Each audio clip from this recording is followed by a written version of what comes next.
Я приветствую всех фанатов Lineage 2. За микрофоном, как всегда, Глад Ампутация. И начать это видео я хочу с одной, для меня, очень хорошей новости. Но перед этим небольшая предыстория. Кто подписан на мою группу ВК, уже знают, что во время ивента мне повезло, и я с букв достал кольцо дракона. Плюс еще немного менее дорогих няшек, продав которые я заработал чуть более 33 миллиардов. И на все эти деньги я решил потыкать ЛС в пуху дракона. Но, к сожалению, ничего хорошего так и не поймал. И на следующий день, когда в кармане уже гулял ветерок, а я тихо и мирно стоял на ФК кача, временами поглядывая, как у меня там мой дуал качается, мне написал один игрок. Он спросил тут, я пишу тут, но в основном я АФК. Думаю, сейчас пойду чайку налью и дальше на диванчик аниме смотреть. Но он сразу ответил: у меня для тебя мега подарочек. Невольно мысль сразу промелькнула, может, подвох какой. Но пишу: ты играть бросаешь? Он в ответ: бросаю, так что прилетаю в Аден к аукциону. Ну, думаю, я как раз на мели. Даже если немного подарит, для меня это сейчас будет как нельзя кстати. Я прилетел, он пишет: кидай трейд. Я кидаю, вижу, он ложит полномочия правителя. Думаю, уже хорошо. Карту легенды Элькардии, на которой написано: мне нравится ваш голос. Возможно, это про меня. Если так, то спасибо. И самое главное, он насыпает 141 миллиард 548 миллионов 298 тысяч 460 АДН. Я когда пригляделся, просто нет слов. Но я все же устоял и сразу не принял трейд, а написал: это очень много даже для меня. Ты лучше продай, и частично сможешь компенсировать затраты на игру. А он ответил, что тут все его жопы часы и вся АДН, которую он сумел набарыжить. И вообще, это от всей души. Я принял подарок, но все же еще раз написал: давай верну АДН, продашь. Но он сказал: снимай чаще видосы и удачи на Олимпе. После чего вышел из игры. А я так и не успел его достойно поблагодарить. Позже я написал ему в игре письмо с благодарностью, но похоже, он больше не заходил на этого персонажа. Поэтому я надеюсь, что он посмотрит это видео. И сейчас, пользуясь случаем, я хочу сказать этому человеку большое спасибо. Мне это очень сильно поможет в развитии моего Глада. Также спасибо еще одному игроку, который тоже сделал мне хороший подарок. Пускай его стоимость несравнима с предыдущим подарком, но мне все равно очень приятно, что меня не забывают и оказывают такую поддержку. Извините, что немного затянул вступление, но мне очень хотелось поделиться с вами этой хорошей новостью. Далее я расскажу вам о своих впечатлениях после посещения Олимпиады, почему не стоит копировать мою раскладку скиллов на панели, и по традиции о своих последних изменениях в обвесе.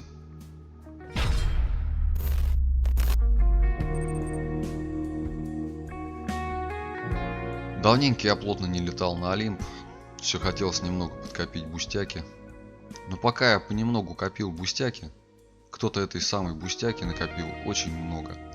Да настолько, что после последнего Олимпа у меня уже язык не повернется назвать свой буст чуть выше среднего.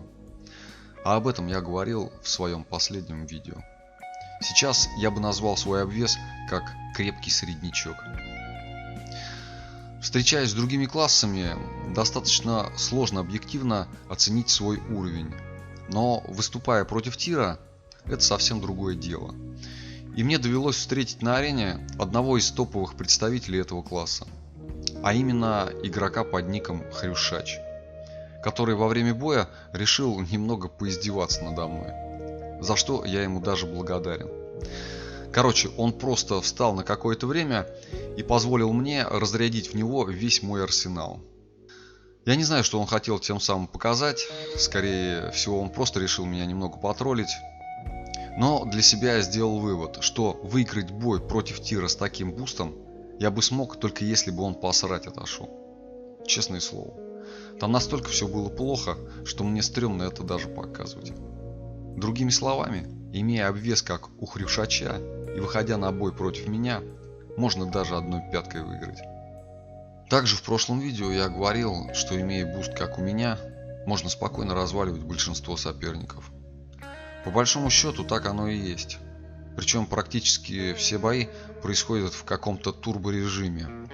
Либо я легко разваливаю соперника, либо меня также легко выносят. Нету такого противостояния, как раньше. К примеру, взять мой бой двухлетней давности против действующего Хиро Глада Репита, где мы 5 минут били друг другу лица. Да! Чуваки! Это вообще ништяк. Электрический динамит. Ссылочку оставлю в описании. Сейчас же на Олимпе в основном рулит дикий дамаг и закрывашки. Равные затяжные или зрелищные бои встречаются крайне редко. Поэтому, как вы уже поняли, видео с Олимпа сегодня не будет, так как у меня просто-напросто нету более или менее достойного материала. Но в ближайшее время я все же постараюсь для вас отснять и отобрать что-нибудь интересное, после чего сразу сяду за монтаж. А сейчас, продолжая тему Олимпа и зная то, что некоторые игроки пытаются перенять мой опыт, хочу обратить ваше внимание на свою панель со скиллами и посоветовать вам так никогда не делать.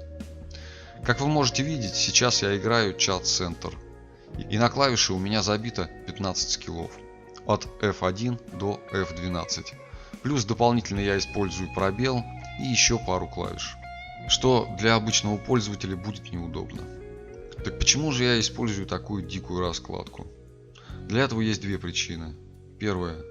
Переучиваться всегда сложнее, чем научиться изначально. И вторая причина – это то, что у меня достаточно длинные пальцы. У меня вообще от природы все такое очень длинное, поэтому для меня не составляет особого труда играть с таким расположением клавиш. Но вам я бы рекомендовал учиться сразу правильно бить клавиши. В основном большинство игроков, которые играют чат-центр, предпочитают юзать клавиши от F1 до F8, плюс использовать пробел и клавиши от единицы до 4 или даже до 8. Думаю, это оптимальный вариант. Хотя я не профи в этом, поэтому если у вас есть хорошие варианты, буду рад увидеть их в комментариях. И напоследок я, как всегда, немного расскажу о своих последних изменениях в обвесе. Прикупил себе маску сирении и точнул ее на плюс 4. Точил ее гигантом с плюс 3. Шанс успешной заточки в этом случае по официальным данным составляет 50%. Немного жаль, что она не зашла на плюс 6 или хотя бы на плюс 5. Но в любом случае, хорошо, хоть она вообще заточилась. Если вы решите ее точить и у вас острый дефицит по адене, я бы рекомендовал вам использовать безопасный вариант. Заточить ее простыми точками до плюс 2 и дальше уже точить гигантом. В таком случае есть шанс, что она зайдет на плюс 4 или даже на плюс 5. Но, к сожалению, чаще всего она залетает на плюс 3. Так что думайте сами. Наконец-то вернул себе 5-й рубин. И так как у меня остался лежать без дела рубин 4 уровня, я решил рискнуть и попробовать синтезировать его при помощи энергии самоцвета.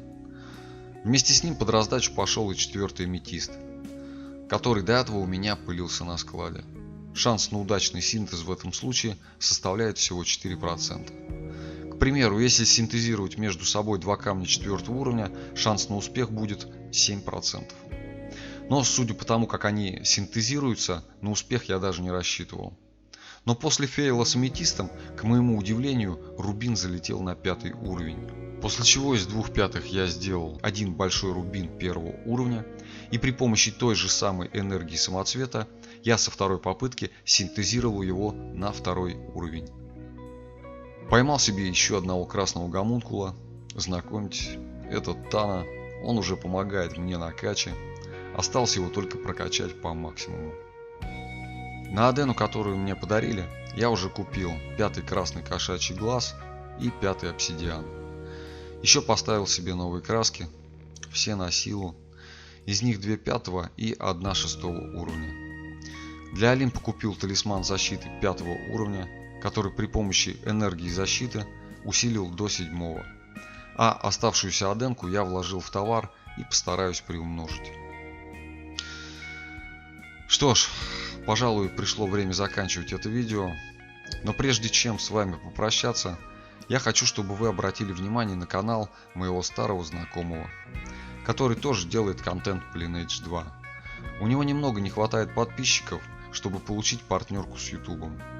Это очень адекватный стример, которого приятно посмотреть. Так что не проходите мимо, подписывайтесь. Ссылочку на его канал я оставлю в описании. А на этом все. С вами, как всегда, был Глад Ампутация. Всем удачи и пока.